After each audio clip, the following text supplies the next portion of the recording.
Hello everybody and welcome back to another video. As you can see behind me, the office is absolutely chaos at the moment because today we've got something pretty special for you. We're taking you behind the scenes and overseas to Dubai with us on a 3-day mastermind event shoot. There's a lot to talk about, but for now we've got to get packed up and get to the airport to catch a 7-hour flight. So stay tuned, we'll bring you along for the ride.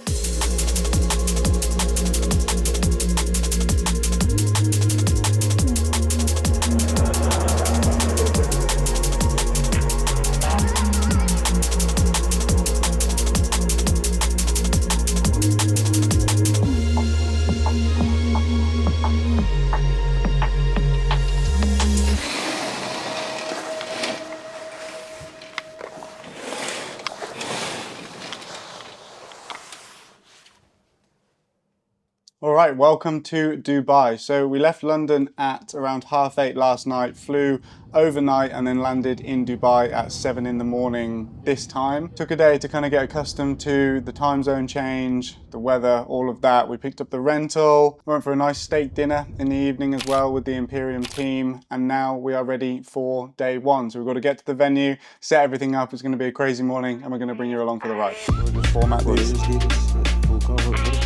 That's a different city. You're not getting power? Okay. So we're inside the St. Regis in the Palm, and you can see we've got a huge open space just here, some lovely natural light coming from the windows to the right over here. Now, the very first thing that I'm thinking about when I come into the room, and you can see we've already done a bit of setup here in the background. The first thing that I'm thinking about is, for one, where are all the cameras going to be placed, right? So we've got the wide right in the middle over here, basically just shooting directly central to kind of the main action that's happening over here. We've then got the tight angle, which is just to the left over here, or to the right rather, over here. And really the reason why we've placed it here is just because of where the power is. So that's another thing that I'm looking at, is where's the power, where can we plug in?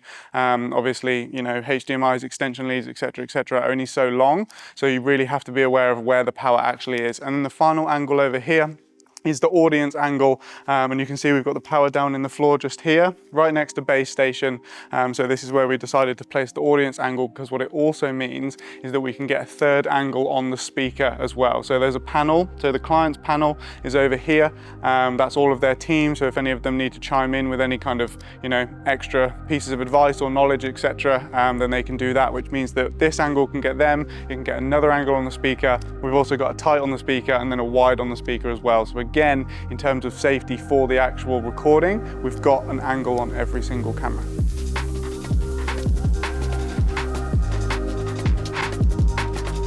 Let's run you through the camera setup. So everything here is shot Sony. Typically Blackmagic shooters back in the UK, when I was originally looking at the rental for this job, apparently Blackmagic just doesn't exist in Dubai. So we're shooting all Sony, and actually I'm glad of it, because quick secret is I'm thinking about switching over all of our camera equipment to Sony within the kind of the next 3 to 6 months. Now that we're pushing harder into events, now that that tends to be the majority of the revenue for the company, I just think that the Sony system is going to be a better system for us to use than Blackmagic. You've got autofocus, you've got low light, you've got the weight. Look at the size of it, like it's so small compared to the cameras that we're used to shooting on. But anyway, what we're shooting is 2 FX3s, audience and tight speaker is FX3, and then wide is FX30, just over there. 270 to 200, decent focal range that allows us to get wide and tight on the room, and then the FX30 over there. Sigma 16 to 35 f2.8. The light tends to go towards the end of the day, so we stop down to f2.8, but typically in the morning we're kind of shooting f4, maybe f5.6, somewhere around then, and then just using the aperture to control the exposure through the production.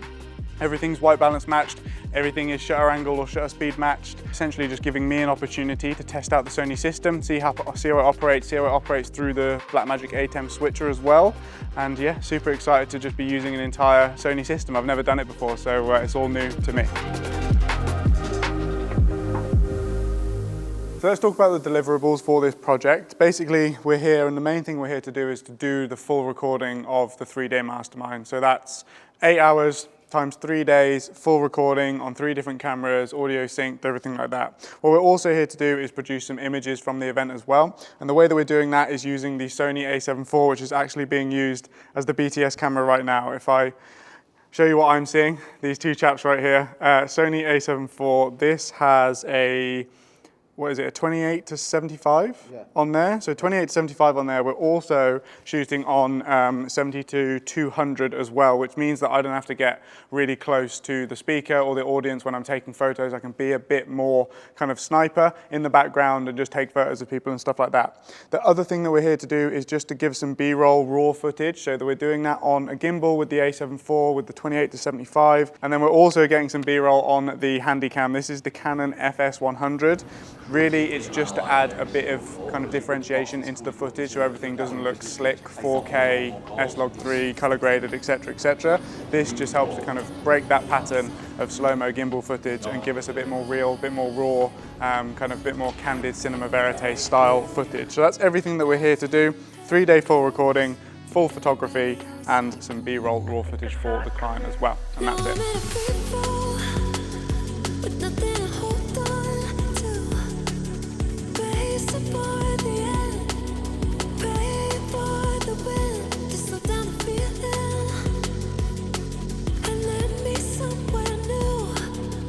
Let's talk through the audio setup that we're using for the Mastermind. So what we're basically doing is running 12 Rode Wireless Pro microphones. Each of those go into a Rode Interview Go, and as you can see, we've color coded it. So we know exactly what microphones relate to the corresponding adapter that they're in.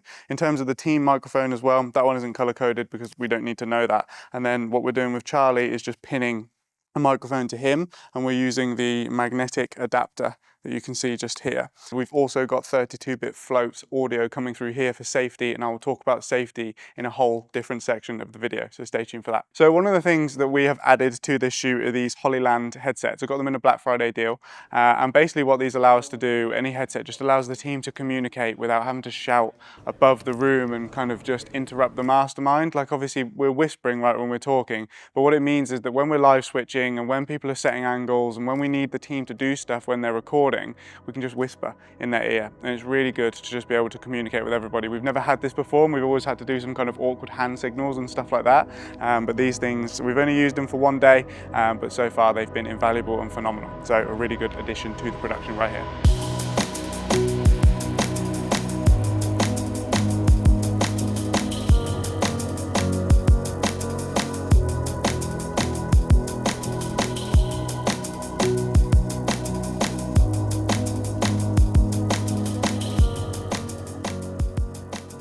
All right, start of day 3, the final day. Let's talk through our SOD and EOD routines. So start of day and end of day routines. So at the start of every day, we are setting up the cameras. Obviously, they're pretty much kind of set, ready to go, but we're just testing everything. We're making sure that the angles are the same, the exposure is the same, everything like that. In terms of what we do right at the start of the day, we take everything off of charge. So headsets, they go on charge overnight.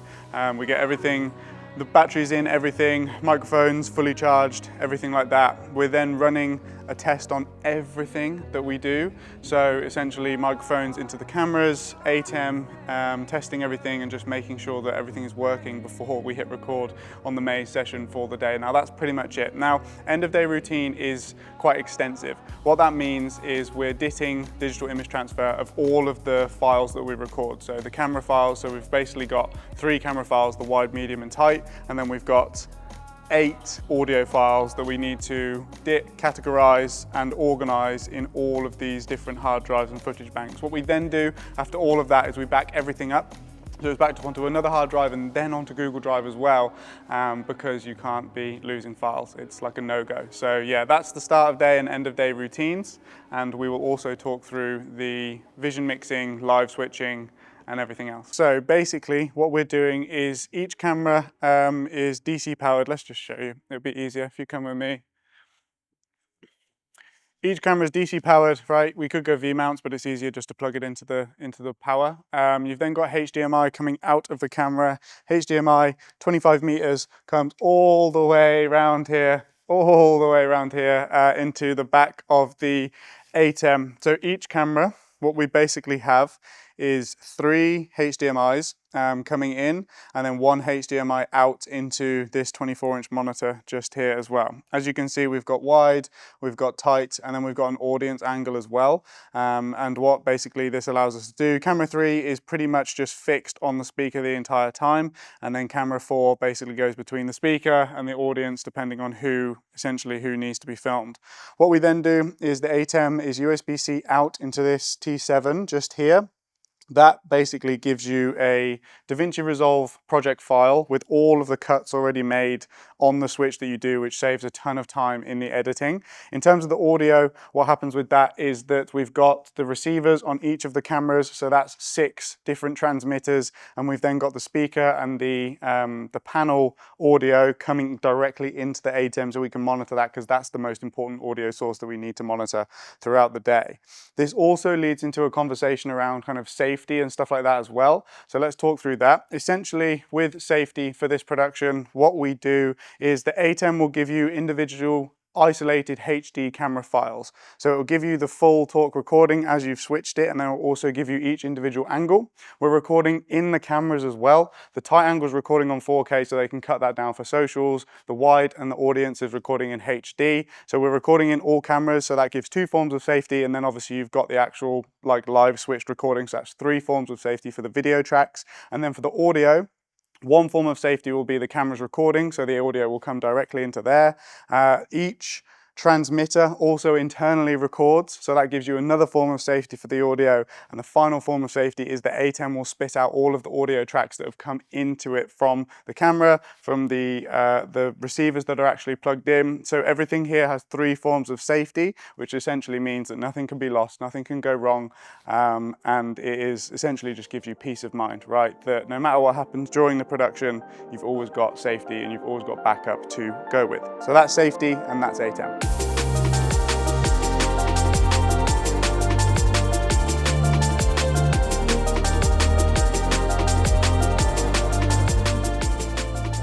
Okay, that is a wrap on an incredible 3-day mastermind shoot, and looking back over these 3 days and everything that we've achieved here, it really makes me reflect, because when I was 15, 16 years old, all I wanted to do, the dream, was to travel around the world with my camera and be paid to produce videos and make content for people. And now, 10 years down the line, that dream is a reality. So it just goes to show what kind of a little bit of hard work and dedication can actually do if you believe that you can do it. A huge shout out to the team, to Yasmin, to Bilal, to Yusuf. A massive shout out goes to the clients as well to actually facilitate this dream becoming a reality. So if you like watching the process of me building a world-class production company, then hit like, comment, subscribe. Let me know that you're enjoying the videos that we're putting out. But with all of this being said, it's time to pack up, get home, get back on a plane, and I will see you in the next one. Take care.